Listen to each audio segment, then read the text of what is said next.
Hello, everybody. Eddie Webb. We are here in the new media lab at Mesa Community College, and we're very, very happy to have with us our president, Lori Berquam. And today we're talking about wellness in the COVID environment and sharing little personal journeys that we've heard about, we've been on ourselves. And one project that we're working with currently is a person through our foundations who has started a beauty industry degree and has partnered with Mesa Community College as well as Arizona State University. And as we were talking about these areas of wellness, one of the questions I had for her was, you could be sitting on a beach in the Caribbean all day, and you've decided to pony up scholarships for 12 students and work this way through. I said, what was your epiphany moment, that you had that you realize you can have all of this stuff, but if you want to be wealthy on the inside, I have found that altruism is what works for me, is to help somebody that can't do anything to help me back. And I do that, and I do that quietly, and I've always done it for 30-something years. I've always practiced helping people who can't help me, and I don't tell people about it. And that's how I've learned over the years to have a little bit of self-esteem. And I asked her about that, like, what was your moment? And she said, when my mother died,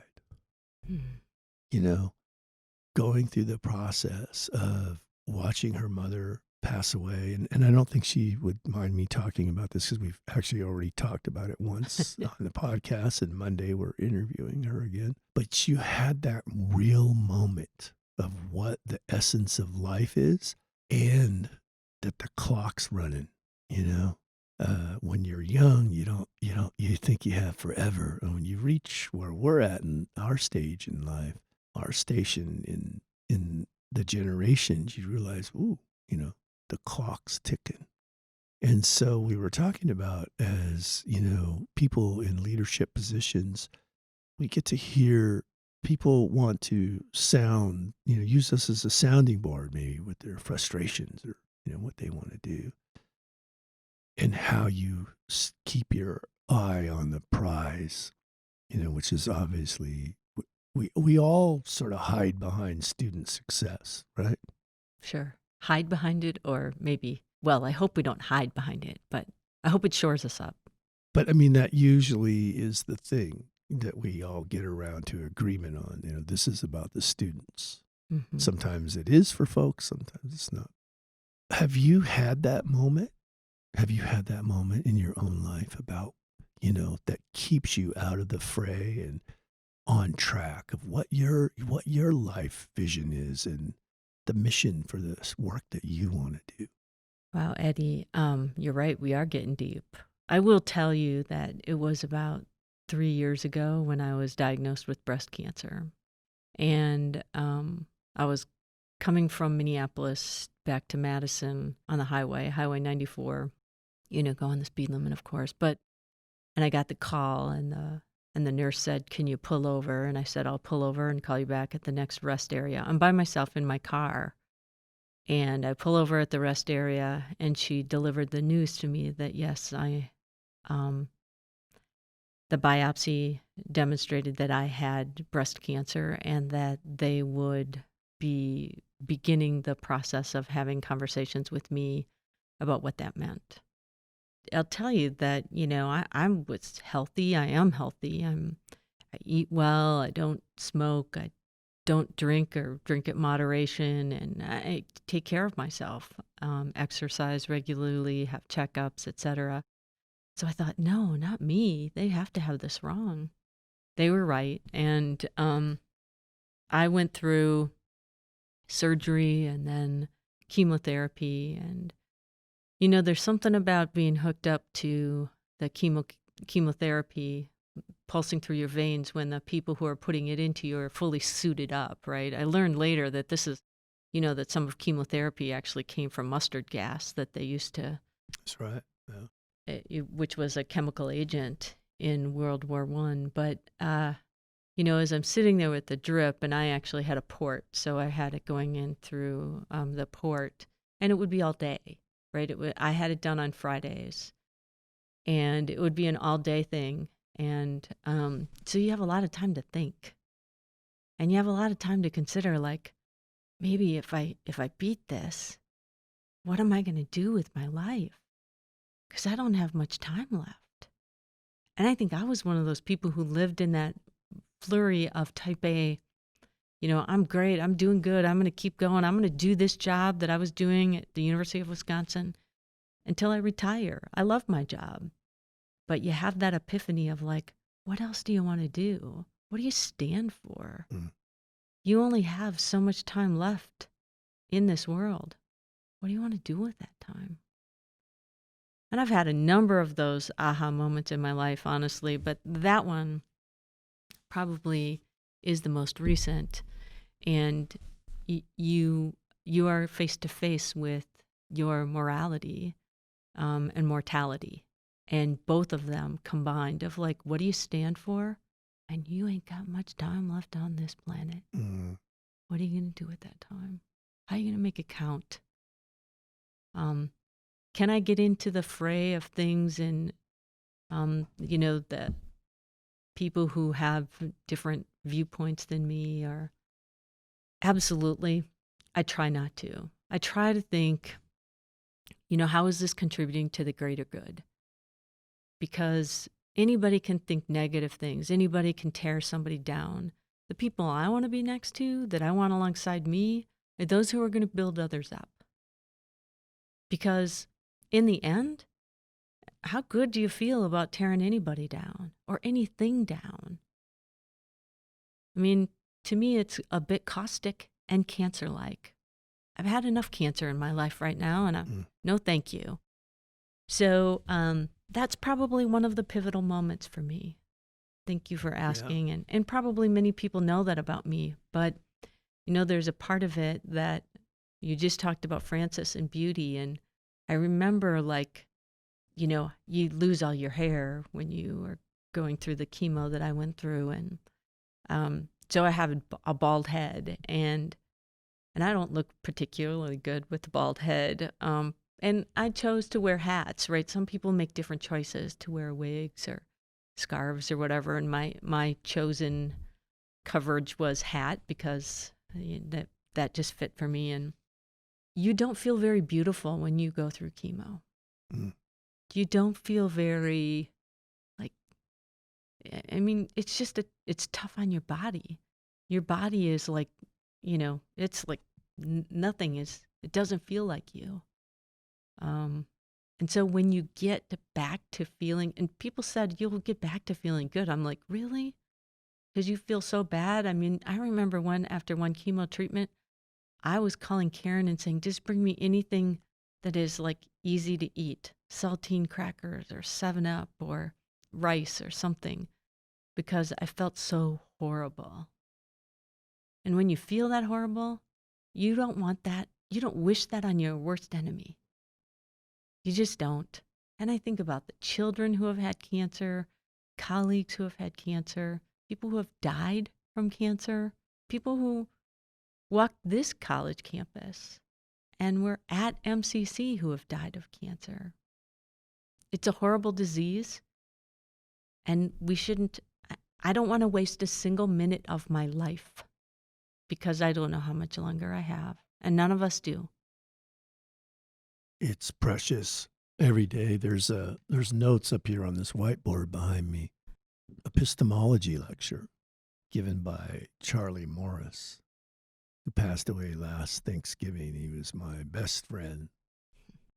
Here, he was English professor, the best teacher of language I've ever been around.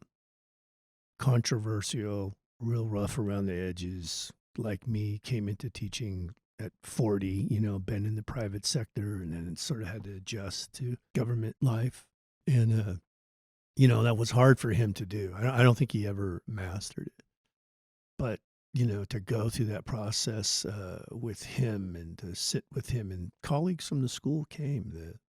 We all sat with him in hospice and talked to him. And, you have those experiences that this thing does wrap up, and it can stay with you for a while. But I really like the word you used earlier, is that you have a practice, and I really like that, to have a practice, because I think, whether you're in administration or you're a teacher transitioning, I've transitioned into an educator, and I try to talk about this a lot to people, because they're like, "What do you mean?" Like, you'll see. One day you'll see. And first of all, thank you for being vulnerable and sharing your experience with cancer and the lessons that you have learned from it. And I hope our listeners take that in and take a moment with that. And you don't have to wait till you get cancer. Don't wait. You can be awake now, and I think most teachers are anyway. I've never met a bad teacher in my life. I hear about that stuff, but I've personally have never met a bad teacher. I think most teachers that are in it for the right reasons, and all of that. But it's the approach. It's Mm. it's how we process everything. And you've talked about early childhood development and all of those dynamics that people are, I think some people can get labeled with things that are not true, or, there's like all kinds of stuff happening there, right? But when you're standing in front of the classroom, man, those students, they pick up on everything. And if you're in a good mood, a bad mood, they know. Right? And that to me is the art of teaching. And I fail. I can't tell you how much I fail. I fail constantly, but I'm no longer afraid of failure. I think a failure to me is one of the best things that can happen. If you're awake and you're willing and open to learn from it. My mother had breast cancer, and I would take her down for her treatments. This one time when we got to the hospital, she, hadn't said anything to me, but we get there. She says, "We opened the trunk of my car." And I'm like, "Yeah, sure, of course." And then we open it up, and she's got these bags in there, right? Presents, baked goods, and stuff. And when we went in there, she had baked stuff and made stuff and bought presents for the nurses, for the doctors. For the, what I mean? Those are the kind of women I grew up around, right? Just completely altruistic. Never even brought it up, just was always, you know, trying to appreciate people. And, another great lesson for me, about like, how to move through obstacles in life, and become a better person for it. And I thank her for that all the time. She's been like that. My grandparents were like that. My grandmothers were like that. Always of service to others. And they've all lived very, very long lives. And my grandmother was 108 when she passed away. My mom, I think, is, well, I won't say it because she listens to these. Sorry, Mom. Uh, but that idea, of not being afraid to get involved, with altruism and the service to others is the most honorable work that we can do. And when you have life and death experiences, or near death experiences, or possible death experiences, definitely it's a door, and you can go through whichever door you want to go through. I mean, some people get these things and become very bitter, right? And some people rise and become better, a light, um What's and your quote? I'd rather light a candle it, than sit in darkness. it was something John F. Kennedy had quoted from a philosopher during a speech that he was given. And I'm a student of more Robert Kennedy than John Kennedy. And because I was interested in grief. Mm. And when John was assassinated, John F. Kennedy was Robert's world. He was his identity, his big brother, his everything. To be assassinated, he went into a really reflective time and emerged stronger. And then, of course, he was assassinated. during that time, he wrote a lot of stuff, and I was reading that. And that's where I read in one of the speeches he gave. He said, "It's better to light a candle than to curse the darkness." Mm. And like I say, I've often thought about getting that tattooed on my forearm, just as a reminder. But then I realized I don't need any more tattoos. So yeah, right. It's all about perspective and the journey that we're on. And I hope for our listeners, our students, a part of this conversation, we want to be authentic. And we know that a lot of you out there are facing a lot of challenges, whether that's health or financial. I know, I'm getting communications from students that, you've lost your job or you're not getting enough hours in the restaurants and you're trying to do something with your life in terms of education. And so I hope our sharing today will encourage you to not quit. Even as hard as it is, we still live in one of the greatest countries in the world. And so we know the folks here at Mesa Community College, not to brag, but I just think we're one of the best in the country, if not in the world, with the systems that we have and the support that we have. And we just want you to know we have to learn to be a family over here. Not a crazy family either, but a family of people that are really looking out for each other, right? And come to us and let us help. We're trying. Everyone is trying the best that we can, but we want to just recognize that we understand that all of you, faculty and students and staff, are facing difficult times, but this too shall pass. And be prepared for when we come back. We're going to come back bigger, better, and stronger. I believe that with every fiber in my body. And we're going to appreciate the opportunities that we have to come together a lot more than we did before. Yeah. As I said earlier in the podcast, I think there are some things we took for granted. Yeah. Yeah. So, we want to thank you guys for listening today. We always give our guests the opportunity for some last words. What do you want to say, President Berquam? Well, if there's anything that we've learned from our session today, talking about wellness and talking about journeys, is that life is short and that we can't predict our future, but we can have a hand in it. We have choices that we make every day we wake up, that we get to wake up as a gift. And you can wake up with a big old chip on your shoulder and say, woe is me. Or you can wake up and knock that chip off and say, hey, let's go do something. And let's do it with each other. I have found more often than not, when I'm willing to link arms with someone, we're much stronger than if I want to sit across the table and be adversarial with someone. Find the common ground. Be altruistic. Do something for someone else that they'll never know you're doing for them. It will make you feel even better than it makes them feel. Take care of yourself.